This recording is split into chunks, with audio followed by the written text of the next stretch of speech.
Parte 12. A ginástica leva ao momento da verdade, em que sua vida está em jogo, como um samurai em duelo, Satori ou a morte. Como no momento de um salto mortal duplo. Sim, por isso a ginástica é uma das artes do guerreiro, uma forma de concentrar a mente e liberar as emoções à medida que treina o corpo. Mas a maioria dos atletas falha ao tentar expandir essa lucidez para a vida diária. Essa é a sua tarefa. E quando o Satori tornar-se a sua realidade, seremos iguais. Suspirei. Parece uma possibilidade muito distante, Sócrates. Quando você correu colina acima atrás de Joey, não ficou olhando suplicante para o topo da montanha, mas diretamente para a frente, dando um passo de cada vez? É assim que funciona. Regras da casa, certo? Ele sorriu em resposta. E agora é melhor você dormir um pouco. Iniciará um treinamento especial amanhã cedo às 7 horas, na pista da escola secundária de Berkeley. O despertador tocou às 6h15 e eu saí da cama me arrastando. Enfiei a cabeça na água fria, fiz alguns exercícios de respirações profundas, e então soltei um berro com a boca enfiada no travesseiro para acordar. Já estava desperto quando saí à rua. Corri lentamente pela Stuck, cortando o caminho pelo Aston Way, passando pelo IMCA de Berkeley, pelo correio e atravessei a Milvia, chegando à escola, onde Sócrates já me esperava. Seu programa especial começava com aquela posição agachada insuportável que ele me mostrara no posto de gasolina durante meia hora. Em seguida, trabalhamos com alguns princípios básicos das artes marciais. A verdadeira arte marcial ensina a não resistência total, como as árvores se curvam ao vento. Essa atitude é muito mais importante que a técnica física. Utilizando-se dos princípios do Aikido, Sócrates conseguia derrubar-me, aparentemente sem qualquer esforço, não obstante todas as minhas tentativas de empurrá-lo, esmurrá-lo ou engalfinhar-me com ele. Jamais lute com alguém ou com alguma coisa. Quando for empurrado, entregue-se. Quando for puxado, entregue-se. Descubra o curso natural e entregue-se a ele. Aí você se unirá à força da natureza. O modo de agir de Sócrates era a prova de suas palavras. Logo terminamos. Vejo você amanhã, na mesma hora e no mesmo lugar. Fique em casa esta noite e pratique seus exercícios. Lembre-se, respire lentamente, de modo a não conseguir mover uma pena na frente do seu nariz. Sócrates se afastou como se estivesse de patins, e eu corri até o apartamento, sentindo-me tão relaxado que o vento parecia soprar-me para casa. Nesse dia, no ginásio, fiz o possível para aplicar o que aprendera. Deixar os movimentos acontecerem em vez de tentar fazê-los. Meus giros na barra alta parecia completar-se por si mesmo. Eu girava, saltava e dava saltos mortais nas barras paralelas. Os círculos, tesouras e movimentos no cavalo pareciam sustentados por fios presos ao teto. Eu não tinha peso e, finalmente, estava conseguindo dar os saltos de acrobata. Só que nos encontrávamos logo ao amanhecer diariamente. Eu andava a passos largos e só que saltava como uma gazela. A cada dia eu me sentia mais solto e meus reflexos tornavam-se rápidos como um raio. Um dia, no meio da nossa corrida de aquecimento, ele estacou repentinamente. Nunca o vira tão pálido. É melhor eu sentar, disse ele. Sócrates, você está bem? Continue correndo, Dan. Eu vou ficar aqui em silêncio. Fiz o que ele mandou. Porém, fiquei de olho em sua figura imóvel, silenciosa e ereta, mas de alguma forma mais velha. Como havíamos combinado, não fui visitá-lo à noite no posto, mas telefonei para saber como ele estava. Como está passando, treinador? Perguntei. Perfeitamente bem, respondeu, mas contratei um assistente para cuidar dos treinos por algumas semanas. No dia seguinte, encontrei o treinador assistente correndo na pista e literalmente pulei de alegria. Joy. Tentei agarrá-la e abraçá-la. Ela me jogou gentilmente de pernas para o ar na grama. Como se isso não se bastasse, venceu-me nas cestas e defendeu todas as bolas que lancei. O que quer que fizéssemos em todos os jogos, ela era perfeita, fazendo com que eu, um campeão mundial, me sentisse como um novato. Dobrei o número de exercícios que Sócrates me dera. Treinei com mais empenho que nunca. Acordava às 4 da manhã, praticava tai chi até o sol nascer e corria nas colinas antes de encontrar Joy, diariamente. Não me contentava o treinamento extra. Eu levava a imagem de Joy para as aulas e para o ginásio. Queria vê-la e abraçá-la, mas primeiro teria que alcançá-la. No momento máximo que podia esperar era superá-la em sua própria especialidade. Algumas semanas depois, voltei a correr, a saltar obstáculos nas pistas com Sócrates, que retomara suas atividades. Ele explicou que teve uma gripe. Sócrates disse correndo a toda velocidade e caindo para trás ao brincar de pegador. Você é muito discreto quanto aos seus hábitos diários. Não tenho a menor ideia do que faz quando não estamos juntos. Sorrindo para mim, ele deu um salto de aproximadamente 2 metros. Em seguida, disparou pela pista de corrida. Fui atrás dele até emparelharmos. Vai me responder? Não, disse ele. Assunto encerrado. Quando finalmente terminamos os exercícios de alongamento e de meditação matinal, Sócrates aproximou-se, passou o braço em torno dos meus ombros e disse: Dan, você tem se mostrado bastante disposto e ágil. De agora em diante fará o seu próprio horário. Faça os exercícios à medida que sentir necessidade. Vou lhe dar algo mais porque você merece. Vou ser o seu treinador de ginástica. Tive que rir, não pude evitar. Você vai ser o meu treinador de ginástica. Acho que dessa vez você está exagerando, Soc. Corri até o gramado e dei uma cambalhota completa para trás e um grande salto mortal com dupla torção. Sócrates aproximou-se e confessou. Admito, você é melhor do que eu.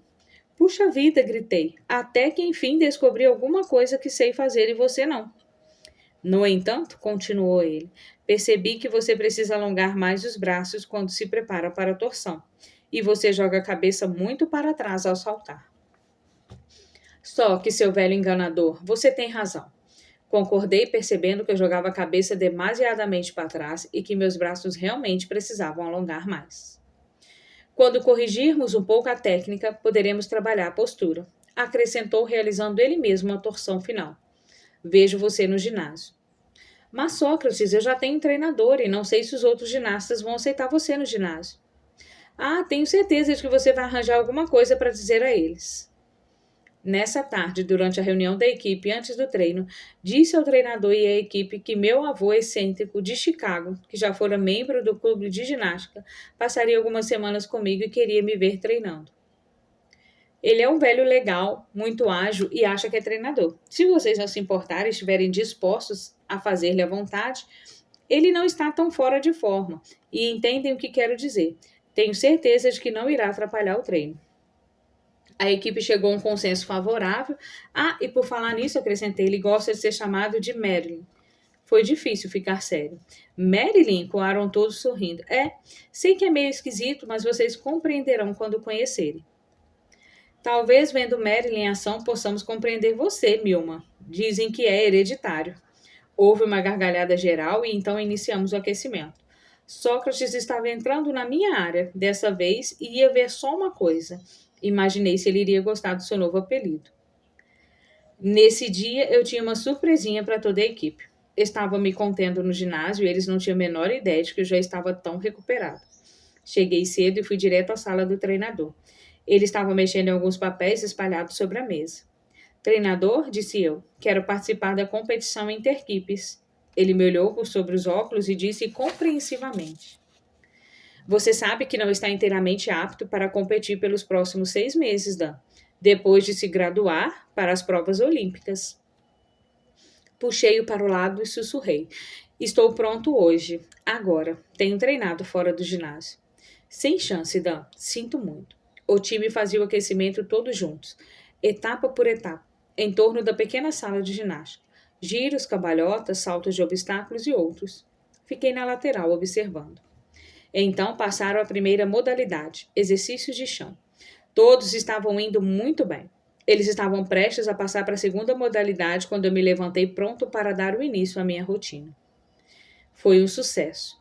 O salto duplo de costas, a suave pressão na parada de mãos, ao ritmo suave de uma música, os giros que eu tinha criado, uma altíssima cambalhota e, por fim, uma sequência aérea. Pousei suavemente sob perfeito controle. Tomei consciência dos aplausos e assovios. Sid e Josh olhavam-me assombrados. De onde surgiu esse cara? Vamos ter que contratá-lo para a equipe. Na modalidade seguinte, Josh foi o primeiro nas argolas, em seguida foi a vez de Sid, Church e Gary. Por fim chegou a minha vez. O treinador, duvidando depois da minha última série fixa, apenas observou. Ajustei os protetores de mão, certifiquei-me de que a faixa do pulso estava bem presa e saltei para as argolas. Josh mobilizou meu corpo e recuou. Meus músculos se contraíram em expectativa. Inspirei, pendurei-me de cabeça para baixo. Depois fui virando lentamente e posicionei meu corpo em cruz. Ouvi um abafado alvoroço quando desci suavemente e subi na vertical. Lentamente posicionei-me com braços e corpos esticados para paradas de mãos. Santo Deus! Exclamou Hal estupefato. Fiz um giro gigantesco e concluí sem tremer. Depois de fechar com um salto mortal duplo, passei num único passo. Nada mal. E assim por diante. Depois de concluir a última modalidade, novamente ovacionados com gritos e assovios, localizei Sócrates sentado a um canto, sorrindo discretamente. Ele assistira toda a apresentação. Acenei chamando-o. Pessoal, quero apresentar-lhes meu avô, Sid, Tom, Herb, Gary, Joey, Josh. Este é prazer em conhecer o Marilyn, disseram em coro. Sócrates ficou perplexo por um segundo e disse: Olá, prazer em conhecê-los também. Queria ver com quem o Dan está andando. Todos riram, provavelmente havia gostado dele. Espero que não achem muito estranho me chamar de Marilyn, disse despreocupadamente. Meu verdadeiro nome é Merrill, mas gosto desse apelido. Dan contou a vocês como ele era chamado em casa? Deu uma risadinha. Não, responderam eles curiosos. Como? Então é melhor não contar. Não quero deixá-lo constrangido. Ele mesmo poderá contar a vocês. Sócrates, o velhaco, olhou-me e continuou solenemente. Não tenha vergonha, Dan. Adeus, Suzette. Adeus, Josefine. Até mais tarde, Geraldine, disseram eles ao sair. Olha o que você arranjou, Marilyn. Fui para o chuveiro pisando duro. Durante o resto da semana, Sócrates não afastou os olhos de mim. Vez por outra, ele se voltava para algum outro ginasta e dava algum conselho excelente que sempre parecia funcionar. Eu estava espantado com seu conhecimento. De uma paciência incansável com todos, comigo ele perdia a paciência com facilidade. Certa vez concluí minha melhor apresentação no cavalo e com alegria comecei a retirar a faixa dos pulsos. Só que chamou-me com aceno e disse: A apresentação foi razoável, mas você não deveria ter retirado a faixa. Lembre-se, Satori a cada momento. Depois da barra alta, ele disse: Dan, você ainda tem que aprender a meditar em todos os seus atos. O que quer dizer com meditar em todos os meus atos? Meditar é diferente de fazer meditação. Para isso, é preciso que haja um executante, alguém que atue e está consciente. Mas quando se medita em um ato, você já se livrou de todos os apegos aos resultados. Não existe você agindo. Ao libertar-se do eu, você se torna o que é. Assim, seu ato é livre, espontâneo, sem ambição, sem inibição ou medo. E assim por diante. Ele observava cada expressão do meu rosto, ouvia cada comentário que eu fazia. Algumas pessoas ouviam dizer que eu estava novamente em forma. Suzy veio ver-me juntamente com Michelle e Linda, duas novas amigas. Linda imediatamente atraiu meu olhar. Era ruiva e magra, com um belo rosto ornamentado por óculos de armação de chifre, usava um vestido que sugeria curvas agradáveis. Senti vontade de vê-la novamente. No dia seguinte, depois de um treino decepcionante, no qual nada deu certo, Sócrates chamou-me para conversar junto ao amortecedor de quedas. Dan, disse ele, você atingiu um elevado nível de habilidade. É um especialista. Obrigada, Sócrates. Não foi um elogio, disse ele, voltando-se para olhar-me de frente. Um especialista dedica sua vida ao treinamento com o objetivo de vencer as competições. Um dia você se tornará mestre em ginástica. E um mestre dedica seu treino à vida. Compreendo só que você já me disse isso várias. Sei que compreende. O que estou lhe dizendo é algo que você ainda não percebeu. Ainda não viveu. Insiste em vangloriar-se por alguns feitos novos. E em seguida fica deprimido se o treinamento não é bom em determinado dia. Mas quando você iniciar o treinamento transcendental, concentrando seus melhores esforços, sem se apegar aos resultados, você compreenderá o caminho do guerreiro pacífico. Mas, e se eu não me preocupar com os resultados, de que adianta? Eu não disse para não se preocupar. Isso não é sensato. Mas as regras da casa mostram que você pode controlar seus esforços, não os resultados. Faça o melhor que puder e deixe que Deus faça o resto. Ele acrescentou: Não virei mais ao ginásio. De agora em diante, imagine que estou dentro de você, observando e corrigindo cada erro, por menor que seja. As semanas seguintes foram bastante intensas. Eu acordava às 6, fazia o alongamento e meditava antes das aulas. Estava presente na maioria delas e fazia os trabalhos com rapidez e facilidade. Meia hora antes do treino eu me sentava e não fazia nada. Durante esse período comecei a sair com Linda, amiga de Suzy. Sentia-me bastante atraído por ela, mas não tinha tempo nem energia para nada, além de alguns minutos de conversas antes ou depois do treino.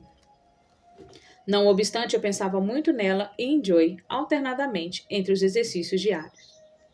A confiança da equipe em minhas habilidades aumentava a cada nova vitória. Embora a ginástica não fosse mais o centro da minha vida, ainda era importante. Por isso eu fazia o melhor que podia. Linda e eu saímos algumas vezes e nos demos muito bem. Certa noite ela me procurou para falar sobre um problema pessoal e acabou dormindo em minha casa.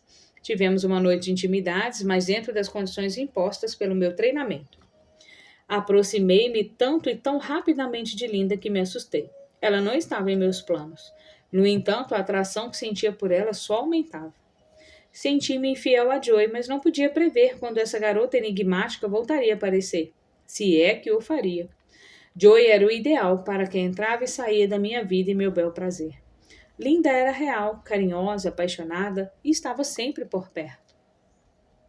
O treinador ficava cada vez mais agitado, cauteloso e nervoso à medida que a semana se passava e o Campeonato Nacional de Faculdades de 1968 em Tucson, Arizona, ia se aproximando. Se ganhássemos nesse ano, seria o primeiro campeonato da universidade e o treinador realizaria seu objetivo de 20 anos de carreira. Logo, participamos da competição de 3 dias contra a Universidade do Sul de Illinois. Na última noite do campeonato, as universidades da Califórnia e de Illinois estavam emparelhadas na competição mais renhida da história da ginástica olímpica. Ainda faltavam 3 modalidades e a Universidade do Sul de Illinois estava 3 pontos à frente. Era um momento crítico. Se fôssemos realistas, teríamos que nos conformar com o respeitável segundo lugar, ou então tentar o impossível. De minha parte, optaria pelo impossível. Sentia-me a pleno vigor e comuniquei à equipe: nós vamos vencer. Estou com esse pressentimento. Eu não voltarei atrás por nada. Vamos conseguir. Minhas palavras eram banais, mas fosse lá o que eu estivesse sentindo, a eletricidade talvez, essa decisão genuína gerou uma energia em cada um de nós. Como uma onda irresistível, começamos a ganhar um ímpeto rapidamente contaminou todos os companheiros. A plateia, antes quase letárgica, começou a agitar-se, a ficar excitada e o público cada vez mais atento em suas cadeiras. Alguma coisa estava acontecendo e todos podiam sentir. Evidentemente, a Universidade de Illinois também sentia a nossa força. Percebemos que os atletas começaram a tremer nas posturas e balançar nos pousos. Contudo, na última modalidade do encontro, eles ainda estavam 1 ponto à frente. A barra alta sempre fora o seu forte. Finalmente, restaram 2 ginastas da Califórnia, Sid e eu. A multidão silenciou. Sid caminhou até a barra, saltou e fez uma apresentação que nos fez prender a respiração. Terminou com o maior voo duplo jamais visto naquele ginásio. A plateia enlouqueceu. Eu fui o último da equipe a me apresentar, o atleta mais forte, escolhido para a etapa final, o momento de maior pressão. O último atleta da Universidade de Illinois saiu-se muito bem. Era quase impossível superá-lo, mas esse quase era só o que eu precisava. Eu teria que obter 9,8 na minha apresentação para conseguir o empate e jamais conseguiria uma nota próxima a essa. E era a última prova. Minha mente estava cheia de recordações. A noite de dor, quando estilacei o osso da coxa, a promessa de me recuperar, o médico dizendo-me que eu devia esquecer a ginástica olímpica, Sócrates e meu treinamento contínuo, a corrida interminável sob a chuva subindo as colinas. Eu senti uma força cada vez maior, uma onda de revolta por todos os que disseram que eu nunca mais voltaria à ginástica. Minha paixão transformou-se em um calma glacial. Ali, naquele momento, meu destino e meu futuro pareciam estar na balança. A mente estava clara. As emoções afloravam poderosamente. Era fazer ou morrer. Com a energia e a determinação que eu aprendera naquele pequeno posto de gasolina ao longo dos últimos meses, aproximei-me da barra alta. Não se ouvia um som no ginásio. A hora do silêncio. A hora da verdade. Passei lentamente o giz nas mãos, ajustei os protetores, verifiquei as faixas do pulso, dei um passo à frente e cumprimentei os juízes. Meus olhos brilharam como uma mensagem simples ao fitar o presidente do júri. Prepare-se para a melhor apresentação que você já viu. Saltei para a barra e balancei as pernas para o alto. Comecei a girar. O único som que havia no ginásio era o de minhas mãos girando na barra, soltando, lançando, pegando, torcendo. Puro movimento e nada mais. Nem oceanos, nem mundo, nem estrelas, apenas a barra alta e um ginasta desprovido de mente, e logo até isso se dissolveu na unidade do movimento. Acrescentando um movimento que jamais realizara em competições, eu prosseguia, ultrapassando o meu limite. Girava cada vez mais rápido, preparando-me para concluir com um voo duplo em lança. Girei na barra, preparando-me para soltá-la e voar no espaço, flutuando e rodopiando nas mãos do destino que eu escolhera para mim. Recuei e impulsionei as pernas, girei uma vez, duas e recuei, esticando o corpo para o pouso. A hora da verdade chegara. Fiz um pouso perfeito que ecoou pela arena. Silêncio. E então pandemônio. 9,85. Éramos campeões. Meu treinador surgiu do nada, agarrou minha mão e sacudiu-a loucamente eufórico. Meus companheiros de equipe pulavam e gritavam. Fui cercado e abraçado. Alguns tinham lágrimas nos olhos. Então ouvi aplausos à distância, cada vez mais ensurdecedores. Mal conseguimos conter nossa excitação durante a cerimônia de premiação. Comemoramos a noite inteira, relembrando minuciosamente a competição até o dia amanhecer. Então tudo terminou. Um objetivo tão almejado tinha sido alcançado. Só então percebi que os aplausos, os resultados e as vitórias não eram mais a mesma coisa. Eu tinha mudado muito. A busca do sucesso finalmente chegara ao fim. Era o começo da primavera de 1968. Minha fase de faculdade também estava concluída. O que viria depois, eu não sabia. Disse adeus à minha equipe no Arizona, ainda atordoada, e tomei um avião para Berkeley, para Sócrates e para Linda. Eu fitava desnorteado as nuvens abaixo, despojado de qualquer ambição. Todos aqueles anos eu vivera sustentado por uma ilusão. A felicidade por intermédio da vitória. E agora, essa ilusão queimara até as cinzas. Eu não estava mais feliz ou mais realizado depois de tudo que conseguira. Finalmente pude ver através das nuvens. E o vi, é que jamais soubera aproveitar a vida. Eu só sabia fazer. Toda a vida eu estivera ocupado buscando a felicidade sem jamais encontrá-la ou experimentá-la. Recostei a cabeça no travesseiro quando o avião começou a aterrissar. Meus olhos estavam toldados pelas lágrimas, eu chegara a um beco sem saída. Não sabia para onde me voltar. Capítulo 6. Prazer além da mente. Fui direto para o apartamento de Linda, ainda com a mala. Entre beijos, contei-lhe tudo sobre o campeonato, mas nada disse sobre a minha desilusão. Lembrei-me de Sócrates e disse bruscamente a Linda que precisava sair. Depois da meia-noite? Eu tenho uma pessoa, um amigo que trabalha à noite. Tenho realmente de ir. Dei outro beijo e saí. Ainda carregando a mala, entrei no escritório. Está se mudando para cá? Gracejou Soc. Para cá ou não sei para onde. Eu realmente não sei o que estou fazendo, Sócrates. Bem, mas sabia muito bem o que estava fazendo no campeonato. Li a sessão de esportes na ocasião. Meus parabéns, você deve estar muito feliz. Sabe muito bem como estou me sentindo, só. Sem dúvida, disse ele jovialmente, entrando na garagem para tentar ressuscitar a transmissão de um velho Volkswagen. Você está fazendo progressos. Tudo na hora certa. Fico encantado por ouvir isso, respondi sem entusiasmo. Mas a hora certa para quê? Para o portão. Para a extraordinária felicidade. Para o único objetivo que você sempre teve, mas não sabia. E agora está na hora de enlouquecer e despertar novamente os seus sentidos. Outra vez? Indaguei. Ah, sim, você já foi banhado pela luz e encontrava prazer nas coisas mais simples. Dito isso, ele tomou minha cabeça em suas mãos e mandou-me de volta para a minha infância. Com os olhos arregalados, eu fixava as formas e as cores sobre as minhas mãos, enquanto engateava no piso de ladrilhos. Toquei um tapete e ele retribuiu ao toque. Tudo era vivo e brilhava. Agarrei uma colher e comecei a batê-la contra uma xícara. Seu tilintar deliciava os meus ouvidos. Gritei com toda a força. Então levantei os olhos e vi acima de mim uma saia semelhante a uma onda. Levantaram-me e falaram amorosamente comigo. Mergulhado no perfume de minha mãe, meu corpo repousava no dela e eu era inundado de felicidade. Um tempo depois, o ar fresco tocava meu rosto e eu engatinhava num jardim. Flores coloridas agitavam-se à minha volta e me cercavam de novos aromas. Despedacei uma das flores e a mordi. Minha boca se encheu de uma mensagem amarga. Cuspi a flor. Minha mãe chegou, estendi a mão para mostrar-lhe uma coisa preta que se mexia e fazia cócegas. Ela se agachou e tirou aquilo da minha mão. Aranha nojenta, disse ela.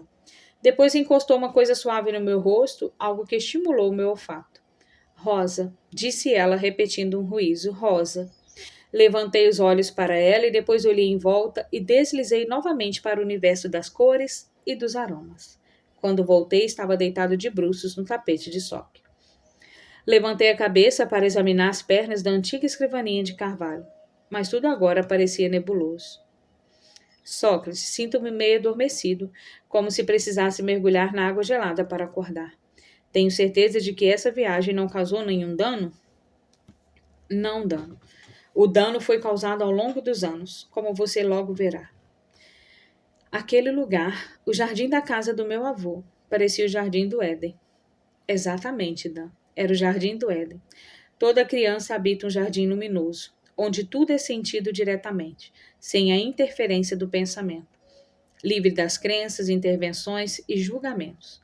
A queda acontece a cada um de nós quando começamos a pensar, quando nos tornamos aqueles que dão nome às coisas e que sabem. Não foram só Adão e Eva, somos todos nós. O nascimento da mente é a morte dos sentidos.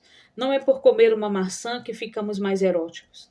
Tudo que você usufruiu quando criança pode voltar a ser seu. Jesus de Nazaré, um dos grandes guerreiros, certa vez disse que é preciso ser uma criancinha para entrar no reino dos céus. Sócrates fez uma pausa e disse: Me encontro amanhã às 8 horas no Jardim Botânico. Chegou a hora de um passeio natural. Saí, já ansioso pela manhã seguinte. Acordei depois de algumas horas de sono, revigorado e animado. Eu iria descobrir o segredo do prazer. Corri pelo Strawberry Canyon e esperei por Sock na entrada do jardim. Ele chegou e fomos caminhar pelos terrenos verdejantes, com todos os tipos de árvores, arbustos, plantas e flores. Entramos numa estufa gigantesca. O ar estava quente e úmido, contrastando com o frio da manhã do lado de fora. Só que apontou uma folhagem típica que se elevava acima de nós. Quando você era criança, tudo isso surgia diante dos seus olhos, dos seus ouvidos e do seu tato, como se fosse a primeira vez. Mas agora você sabe o nome e a categoria de tudo. Isto é bom, aquilo é mau, isto é uma mesa, aquilo é uma cadeira, isto é um carro, uma casa, uma flor, um cão, um gato, uma galinha, um homem, uma mulher, o pôr do sol, o mar, a estrela. Você se cansou das coisas porque elas passam a existir apenas como nomes. Os conceitos áridos da mente obscurem a sua visão. Sócrates abriu os braços no gesto amplo, abrangendo as palmeiras que se elevavam bem acima de nossas cabeças, quase tocando o teto plastificado da cúpula geodésica. Agora você enxerga tudo através do véu das associações que faz sobre as coisas. E esse véu encobre a percepção simples e direta. Você já viu tudo isso antes. É como assistir a um filme pela 20ª vez. Apenas a recordação das coisas é vista, e isso o deixa entediado, preso em sua mente. É por isso que você terá que perder a mente para retornar aos sentidos. Na noite seguinte, Sócrates colocava a chaleira no fogo quando entrei no escritório. Tirei cuidadosamente os sapatos e coloquei-os na esteira sobre o sofá. Ainda de costas para mim, ele disse: Que tal uma pequena competição? Você faz uma acrobacia, depois eu faço. E vamos ver quem ganha.